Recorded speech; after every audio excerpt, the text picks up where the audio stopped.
नमस्कार दोस्तों, आप सभी का स्वागत है अंकित कोचिंग क्लासेस की इस शानदार वीडियो में। दोस्तों आज की वीडियो में स्टार्ट करने जा रहे हैं प्रश्नावली 4.3 का हम करेंगे क्वेश्चन पहले का पहला।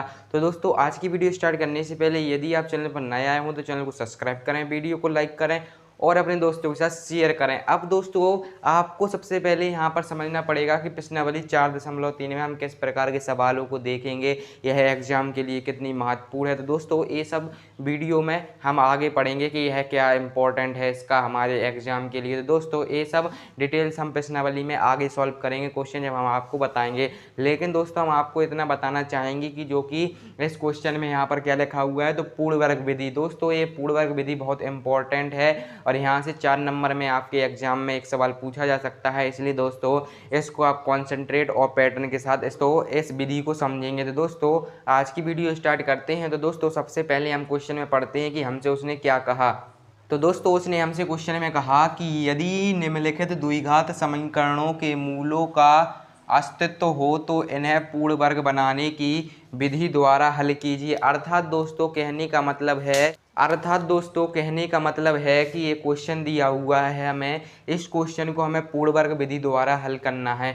अब दोस्तों यहाँ पर सबसे इम्पोर्टेंट आपको समझने वाली बात ये है कि पूर्ण वर्ग विधि बोलते किसे हैं। दोस्तों पूर्ण वर्ग विधि किसे बोलते हैं ये आप यदि समझ गए तो यह क्वेश्चन भी आप समझ जाएंगे। दोस्तों आप हमारी एक बात जरूर याद रखेंगे कि दोस्तों पूर्ण वर्ग विधि में हम आपको एक सवाल ही बता रहे हैं, क्योंकि दोस्तों यदि आपने उस पैटर्न को कॉन्सेंट्रेट के साथ समझ लिया तो दोस्तों अगले इसमें 4 क्वेश्चन है, तो दोस्तों आप 3 क्वेश्चन आप खुद ही कर लेंगे। पर दोस्तों यहाँ पर आपको क्वेश्चन रटना नहीं है, आपको ओनली समझना है। यदि दोस्तों आप क्वेश्चन समझ गए तो किसी प्रकार का क्वेश्चन यदि पूर्ण वर्ग विधि से पूछा जाता है तो आप बता सकते हैं, उसको सॉल्व कर सकते हैं। तो दोस्तों आइए पहले इस क्वेश्चन को हम समझते हैं कि पूर्ण वर्ग विधि बोलते कैसे हैं। तो आइए दोस्तों पहला क्वेश्चन हम समझते हैं। दोस्तों इसी को हम एग्जाम्पल के तौर पर यूज करेंगे, फिर इसी को हम सॉल्व करेंगे। तो दोस्तों यहाँ पर हम पहले समझने का प्रयत्न करते हैं। तो दोस्तों जो हमें समीकरण दिया हुआ है इसको हम यहाँ पर लिखेंगे। तो दोस्तों हमको दिया हुआ है 2x² माइनस का 7x प्लस का 3 इज इक्वल टू हमको दिया हुआ है 0। क्या दिया हुआ है दोस्तों 2x² माइनस का 7x प्लस का 3 बराबर 0। अब दोस्तों पूर्ण वर्ग विधि से सॉल्व करने के लिए क्वेश्चन में सबसे पहले आपको क्या करना पड़ता है, सबसे पहले समझेंगे जो यहाँ पर हमें x² का गुणांक दिया होता है। क्या दोस्तों जो हमें x² का गुणांक दिया होता है, फिर से समझाते हैं, जो हमें x² का गुणांक दिया होता है तो दोस्तों आप यहाँ पर देख सकते हैं x² के गुणांक के साथ हमको 2 दिया हुआ है। तो दोस्तों पूरे ही समीकरण में हम 2 से भाग कर देंगे। फिर से समझाते हैं, हमने क्या कहा x² के गुणांक के साथ आपको जो संख्या दी होती है उसी से पूरे समीकरण में हम भाग कर देते हैं। फिर से समझाते हैं, जैसे दोस्तों हमें समीकरण दिया हुआ है 2x² माइनस का 7x प्लस का 3 इज इक्वल टू 0। तो दोस्तों हमने क्या कहा, जो इसमें x² का गुणांक होता है। अब दोस्तों x² का गुणांक क्या है, हमारा 2 है, आप देख सकते हैं। तो हम पूरे ही समीकरण में 2 से भाग दे देंगे। अब दोस्तों आपके माइंड में एक क्वेश्चन आ रहा होगा, यदि यहाँ पर 2x की जगह हमारे पास 4x² हो और माइनस का और वही समीकरण दिया हुआ पूरा और बराबर में हमको दिया हुआ 0।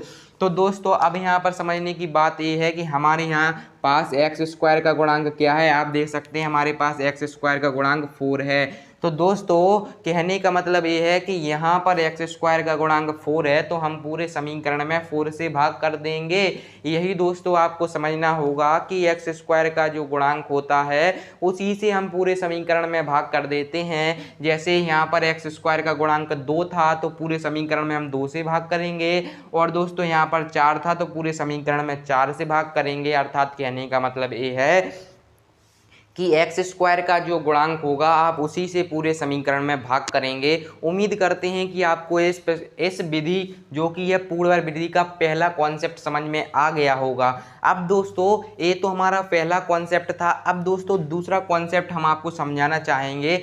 इस प्रकार दोस्तों यदि यहाँ पर हमारा 7x ना हो के यहाँ पर हमारा क्या था दोस्तों, यहाँ पर हमारा 7x 8x होता है। यदि दोस्तों यहाँ पर हमारा 7x ना होकर 8x होता और हम आपसे बोलते कि पूरे समीकरण में आप 4 से भाग करिएगा, तो दोस्तों आप लोग क्या करते थे, 4 से 4 में भाग देते तो यहाँ पर x स्क्वायर ही बच जाता, माइनस का साइन था तो माइनस लगाते। अब दोस्तों 4 का भाग 8 में देते तो आप 2 बार जाता तो यहाँ पर 2x हो जाता, और प्लस का दोस्तों क्या हो जाता, 3/4 हो जाता और बराबर में हो जाता 0। तो दोस्तों हमने यहाँ पर भाग देकर आपको क्यों समझाया दोस्तों, हमने भाग देकर आपको इसलिए समझाया क्योंकि आप में से कुछ बच्चे होंगे जो क्या करेंगे, इसमें 3/4 में 4 से भाग दे देंगे और संख्या को दशमलव में लेकर आ जाएंगे। लेकिन दोस्तों हमको दशमलव में नहीं लेना, अर्थात कहने का मतलब ये है जिस भी संख्या में 2, 4, 5, 8, 10 जो भी संख्या एक्स स्क्वायर का गुणांक हो उससे यदि भाग ना जाए तो दोस्तों उसी संख्या को इस प्रकार बटे में लिखना है, ना कि उसको भाग देकर हमको दशमलव में लेकर आना है। तो उम्मीद करते हैं आप दूसरा कॉन्सेप्ट समझे होंगे। फिर से रिवीजन करते हैं। हमने क्या बोला कि जो हमारा जैसे यहाँ पर 4 का भाग 3 में नहीं जा रहा था तो हमने उसको दशमलव में नहीं किया भाग, हमने क्या कहा 3/4 कर दिया। भाग का मतलब होता है बटे, आपको पूरा सॉल्व नहीं करना, यदि भाग नहीं जा रहा तो आपको बटे में ही लिख देना चाहिए।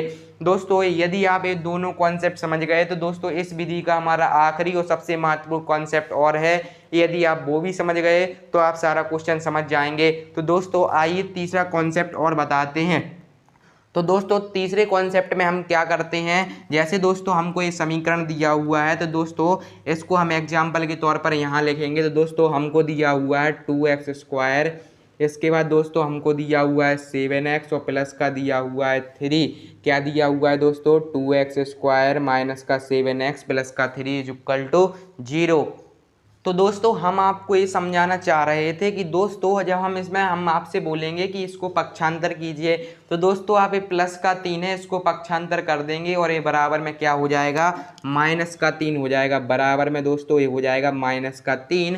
तो दोस्तों तीसरा चरण हमारा बोलता है कि इस संख्या को हम पक्षांतर भी करेंगे। अब दोस्तों ये ज़्यादा हो जाएगा आपको समझने के लिए, इसलिए दोस्तों हम इस क्वेश्चन को सॉल्व करेंगे और उसके बाद हम आपको तीसरा और चौथा स्टेप भी बता देंगे और दोस्तों आपके सारे डाउट खत्म हो जाएंगे। यदि दोस्तों आपको हमने इतना कुछ समझाया, यदि फिर भी समझ में नहीं आया तो दोस्तों इस क्वेश्चन को हम सॉल्व करेंगे और आपके सारे डाउट खत्म हो जाएंगे। तो आइए दोस्तों पहला क्वेश्चन ही हम स्टार्ट करते हैं। तो दोस्तों उससे पहले हम इसको रफ करेंगे फिर इसको सॉल्व करेंगे। तो दोस्तों पहला क्वेश्चन हम सॉल्व करते हैं। तो दोस्तों सबसे पहले हम क्या करते हैं, जो हमें समीकरण दिया हुआ है उसको हम नीचे लिखते हैं। तो दोस्तों यहाँ पर हम लिखते हैं जो हमें समीकरण पहले दिया हुआ। अब दोस्तों यहाँ पर हमने क्वेश्चन को नोट कर लिया, जो हमको दिया हुआ है 2x² माइनस का 7x प्लस का 3 = 0।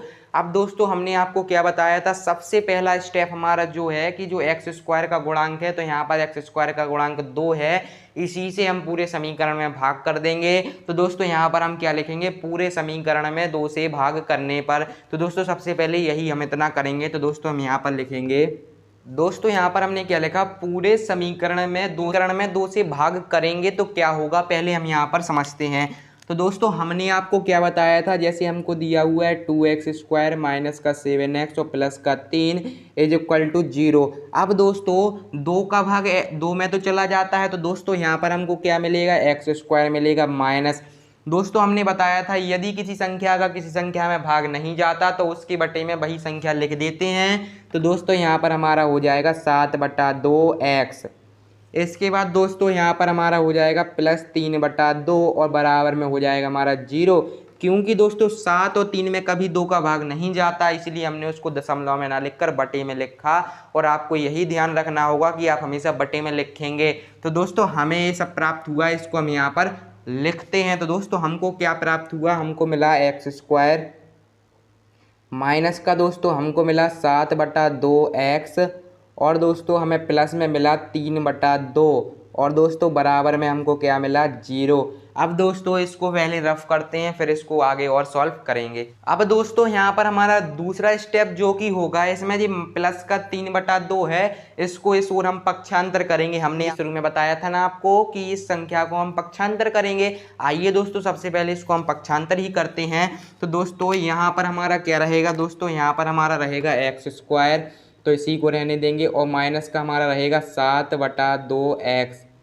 इसके बाद दोस्तों बराबर का साइन लगाएंगे और दोस्तों ये प्लस का 3/2 है, ये पक्षांतर होकर हमारा हो जाएगा माइनस का 3/2।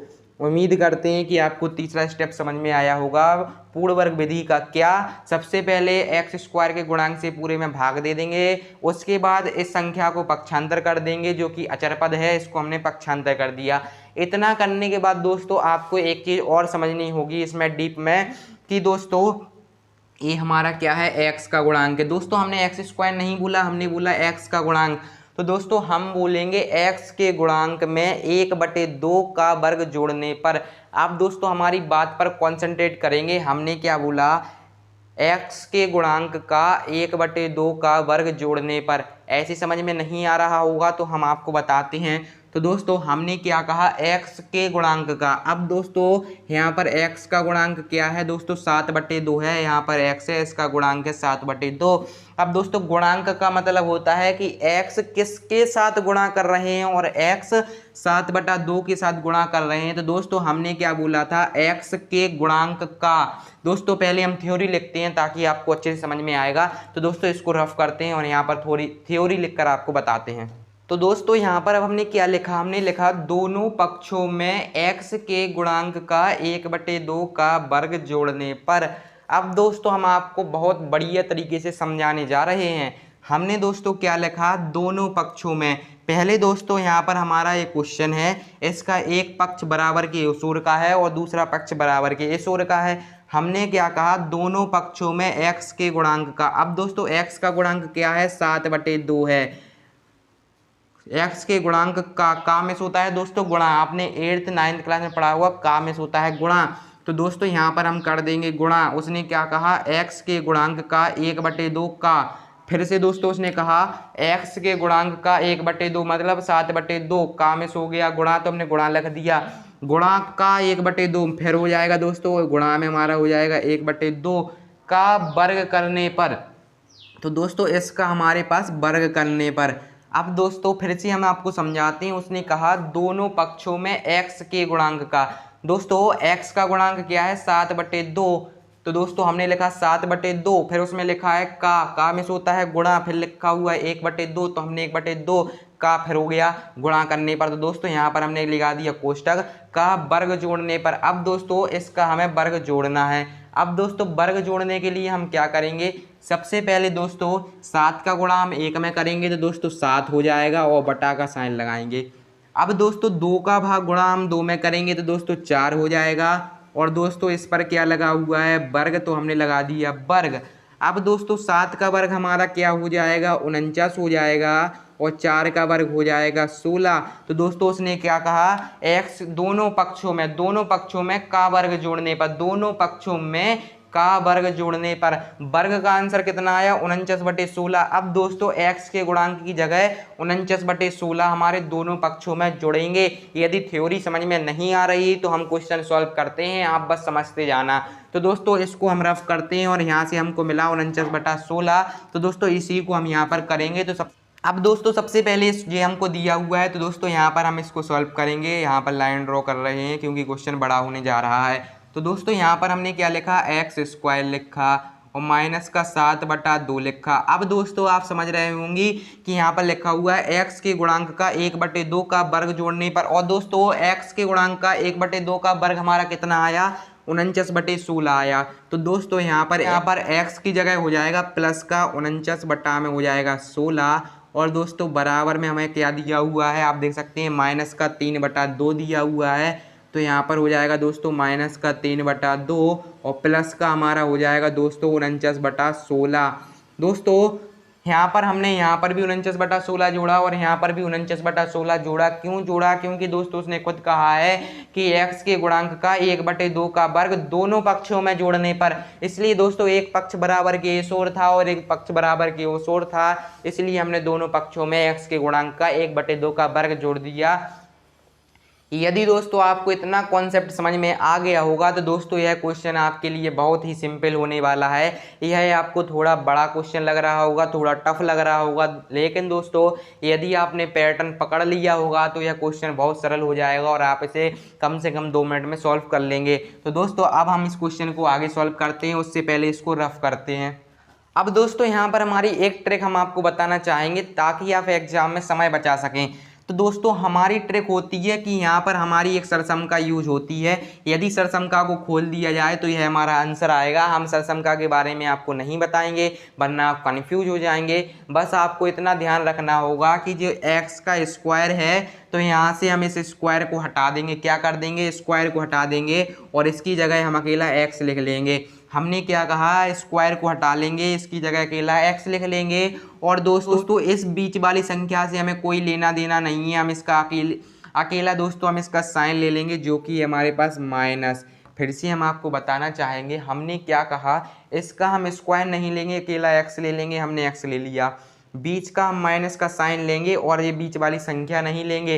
इसके बाद दोस्तों 49/16 कितना का वर्ग होता है बता सकते हैं? 7 का वर्ग होता है। 49 4 का होता है 16, तो हमें क्या मिला? 7/4 मिला। तो दोस्तों यहाँ पर हम कर देंगे 7/4 का होल स्क्वायर। क्या दोस्तों? Whole square. फिर से हम आपको बताएंगे, जैसे दोस्तों हमने स्क्वायर हटा दिया, हमने कहा एक्स अकेला लेंगे, आप ले लिया आपने। इसके बाद माइनस साइन लेंगे तो ये भी ले लिया। फिर हमने कहा कि 49/16 अब किसका वर्ग होता है? 49/16 7/4 का होता है। तो आपने यहाँ पर 7/4 लिख लिया और उसका होल स्क्वायर कर दिया। बस दोस्तों सारे स्टेप खत्म होते हैं। अब हमारा क्वेश्चन बहुत सरल हो गया और जल्दी से जल्द समाप्त होने की ओर जा रहा है। अब दोस्तों यहाँ पर हम 16 और 2 का एलसीएम लेंगे। क्या लेंगे दोस्तों? 16 और 2 का एलसीएम लेंगे। अब 16 और 2 का एलसीएम दोस्तों हम लेके आपको बताते हैं। तो दोस्तों ये हमारा 2 है और ये हमारा 16 है। इसका दोस्तों हमने एलसीएम लिया तो ये 2 से कटा 1 बार, ये 2 से कटा 8 बार, फिर 2 से ये दोस्तों 1 बार कटा और ये 4 बार कटा, फिर दोस्तों ये 2 से हमारा 1 बार कटा और ये 2 बार कटा, फिर दोस्तों ये 2 से 1 बार और 1 बार कटा। तो दोस्तों हमारा एलसीएम कितना आया? 2 दूनी 4, 4 दूनी 8, दूनी 16। तो दोस्तों हमारा 16 एलसीएम आया, तो जिसको हम यहाँ पर लिखेंगे 16 और इसको हम रफ करेंगे। दोस्तों हमें उम्मीद करते हैं कि आप लोगों को भिन्न तो आती ही होगी, लेकिन दोस्तों हम यहाँ पर आपको और डिटेल में बताएंगे। अब दोस्तों भिन्न में सबसे पहले इसका जो संख्या है हर में, इसका हम इसमें ऐसा पहाड़ा पढ़ते हैं कि 16 से ज़्यादा ना हो जाए। अब दोस्तों 2 का पहाड़ा ऐसा पढ़िएगा कि आप 16 से ज़्यादा नहीं हो जाए, तो ये 8 बार जाएगा। और दोस्तों जो हमारे पास 8 आएंगे उसका गुणा हम इस -3 में कर देंगे। तो दोस्तों आप देख सकते हैं इसका गुणा यहाँ पर कर दिया। अब दोस्तों इस 16 का पहाड़ा ऐसे पढ़ना है कि 16 से ज़्यादा नहीं जाए और 16 से ज़्यादा नहीं हो जाए। तो दोस्तों 16 एकम 16 एक बार जाएगा, तो दोस्तों वो यहाँ पर 49 में हमारा 1 का गुणा हो जाएगा। अब दोस्तों यहाँ पर इसका इसमें भाग जाएगा 1 बार, फिर दोस्तों 1 का यहाँ पर गुणा हो जाएगा। अब दोस्तों 8 का गुणा हम 3 में करेंगे तो कितना हो जाएगा? माइनस का 24 हो जाएगा और दोस्तों प्लस का हमारा 49 हो जाएगा। क्योंकि दोस्तों प्लस का साइन था, 49 का 1 में गुणा किया तो 49 हो गया। अब दोस्तों यहाँ पर हमारे पास क्या है? x माइनस का 7/4 है। इसको हमने एज इट इज लिखा और इसके ऊपर हमारा होल स्क्वायर था तो हमने इसको भी लिख दिया और बराबर का साइन लगाया। अब दोस्तों 49 में से आप 24 घटाएंगे तो कितना बचेगा? कमेंट बॉक्स में कमेंट करके ज़रूर बताना। फिलहाल हमारा 25 बचेगा, तो दोस्तों यहाँ पर हमने लिख दिया 25 और दोस्तों बटा में हमारा 16 है तो 16 भी लिख दिया। फिर से बताते हैं, सबसे पहले इस भिन्न का लासा लिया, फिर हमें ये आंसर मिला। तो इसमें से प्लस की संख्या बड़ी थी, इसमें से इसको माइनस किया तो 25/16 आया। अब दोस्तों आपको एक चीज़ और पता होगा, आपने 9th क्लास में डेफिनेटली पढ़ी होगी कि कभी भी हम स्क्वायर को पक्षांतर करते हैं तो वह रूट बन जाता है और कभी भी रूट को पक्षांतर करते हैं तो वह स्क्वायर बन जाता है। तो दोस्तों यहाँ पर हमारा क्या हो जाएगा? x माइनस का 7/4 और बराबर का साइन लगेगा। अब दोस्तों हमने इस वर्ग को पक्षांतर कर दिया तो दोस्तों ये यहाँ आया और अंडर रूट बन गया और अंडर रूट के अंदर इसने कर लिए 25/16 को। फिर से बताते हैं, ये स्क्वायर पक्षांतर होकर आया और ये रूट के अंदर आ गया। क्योंकि आ गया? क्योंकि जब भी स्क्वायर का पक्षांतर करते हैं रूट के अंदर आ जाता है, ये रूट बन जाता है स्क्वायर पक्षांतर होते ही। अब दोस्तों यहाँ पर हमारा क्या रहेगा? x माइनस का 7/4 रहेगा और दोस्तों बराबर का साइन लगेगा। अब दोस्तों 25/16 अंडर रूट लगा हुआ है, तो दोस्तों यह किसका वर्ग होता है? तो दोस्तों यह हमारा 5/2 का वर्ग होता है। क्योंकि दोस्तों 5 का होता है हमारा 25, सॉरी दोस्तों यहाँ पर 16 है तो 16 का हमारा होता है 4। तो दोस्तों यहाँ पर हमें 5/4 मिला। लेकिन दोस्तों कभी भी रूट से संख्या बाहर निकलती है तो उसको हम ऐसे नहीं लिख सकते 5/4, वो हमेशा +-4 होती है। क्या होती है दोस्तों? +-4। तो दोस्तों ये रूट से हमारी संख्या बाहर निकली तो ये क्या हो गई? प्लस माइनस का हमारा 4 हो गई। अब दोस्तों यहाँ पर एक बार प्लस संख्या है और एक बार माइनस संख्या है, तो दोस्तों हम क्या लिखेंगे पता? एक बार प्लस लेने पर, एक बार माइनस लेने पर। तो दोस्तों यहाँ पर हम लिखे, तो दोस्तों इसको हम यहाँ पर सॉल्व करेंगे। थोड़ा हम इसको स्पेस बनाते हैं अपने यहाँ पर। अब दोस्तों यहाँ पर हम इतनी जगह में सॉल्व करने की कोशिश करेंगे। अब दोस्तों यहाँ पर हम सबसे पहले प्लस का साइन है तो दोस्तों यहाँ पर लिखेंगे हम प्लस लेने पर। क्या लिखेंगे दोस्तों? हम प्लस लेने पर। तो आइए दोस्तों यहाँ पर हम लिखते हैं प्लस लेने पर। दोस्तों यहाँ पर हमने क्या लिखा? प्लस लेने पर। अब दोस्तों जब हम प्लस का साइन लेंगे तो दोस्तों ये तो x माइनस का 7/4 ही रहेगा, लेकिन दोस्तों बराबर में अब हमारे अकेला प्लस की संख्या 5/4 आएगी, ना कि माइनस की आएगी। क्योंकि दोस्तों हमने प्लस साइन लिया तो प्लस के साथ 5/4 ही आएगा। अब दोस्तों यहाँ पर हमारा x हो जाएगा और दोस्तों बराबर हो जाएगा। अब दोस्तों ये हमारा 5/4 है तो ये एज इट इज रहेगा, लेकिन दोस्तों ये माइनस का 7/4 है, ये शोर पक्षांतर होकर आएगा तो प्लस का 7/4 हो जाएगा।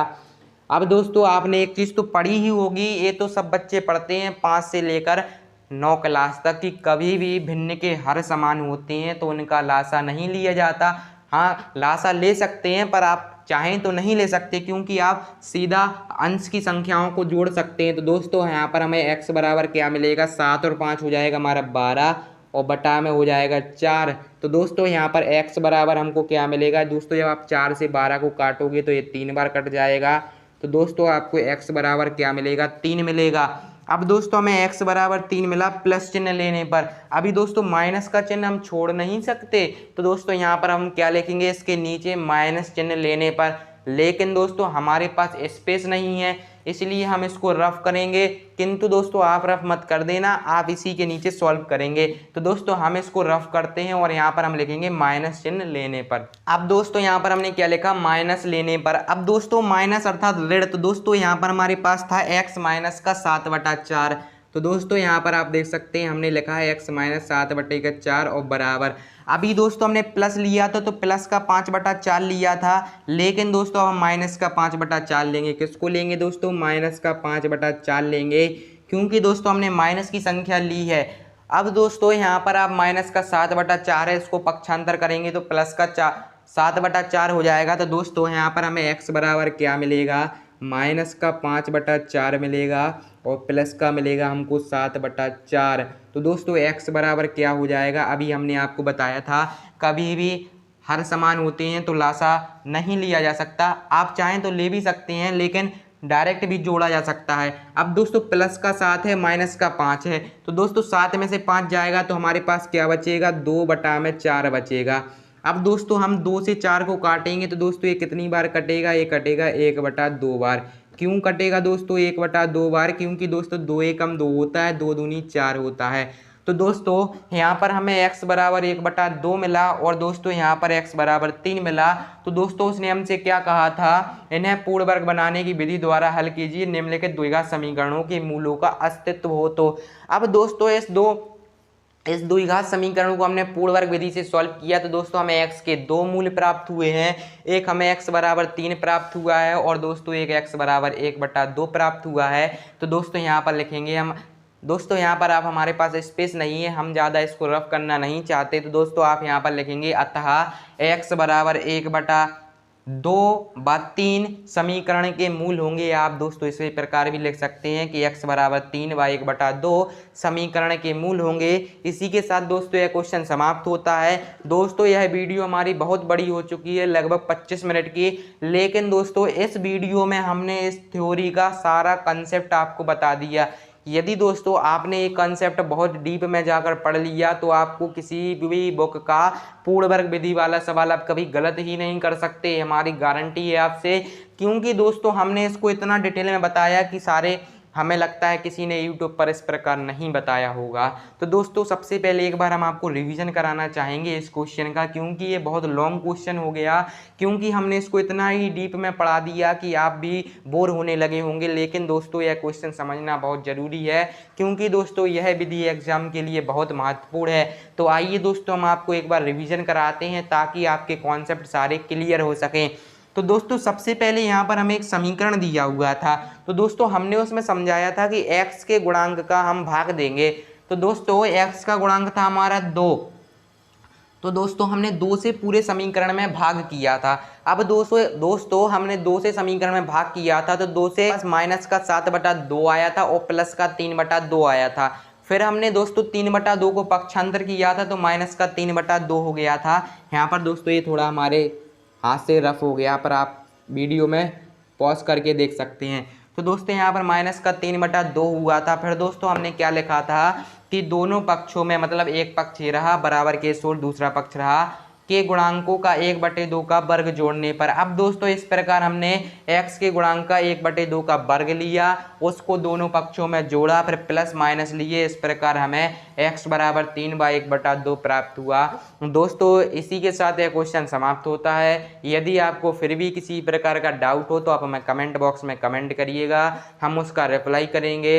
इसके बाद दोस्तों हम प्रश्नावली 4.3 का क्वेश्चन पहले का दूसरा करेंगे। और यदि दोस्तों वीडियो पसंद आई हो तो वीडियो को लाइक करें, चैनल को सब्सक्राइब करें और अपने दोस्तों के साथ शेयर करें। दोस्तों मिलते हैं नेक्स्ट वीडियो में, तब तक के लिए धन्यवाद।